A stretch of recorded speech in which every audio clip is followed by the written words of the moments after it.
what we're trying to do here, and we don't want you to be swayed because you're in front of the FBI building. We'd like to, yeah, you know, Patriot Act and all that awesome stuff. We were kind of wondering, like, if you could tell us which candidate, and it doesn't necessarily bind you to a party, but which candidate you're looking at voting for in this upcoming election. I will definitely vote for Obama. For Barack Obama. Cool. You want to ask a question, Pete? Why are you going to vote for Barack Obama? What an awesome question. Well, let's see. One thing is he wants to double the NIH budget, and that pays my salary. Okay. Can you tell us what that is, NIH? National Institutes of Health. Okay, and very speaking nice. of that, he's for universal health care, which Excellent. is very important to me. Okay.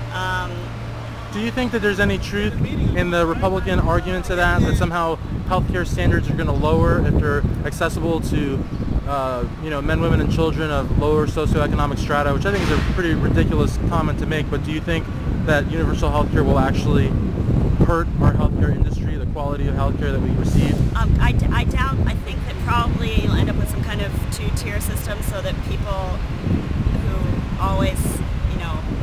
Right, sort of like what they have in Canada, maybe? Perhaps, but I mean, the fact of the matter is that we have, out of all of the developed nations, we have really, we have a very high mortality rate, for example. Our life expectancy isn't so good, and they all have socialized medicine. Right. So I think that as a population level, it will make things better. Yeah, and I also think that from a PR standpoint, calling it universal as opposed to socialized with some of these, you know, Cold War bats still in you know, in office, I think it's a good idea.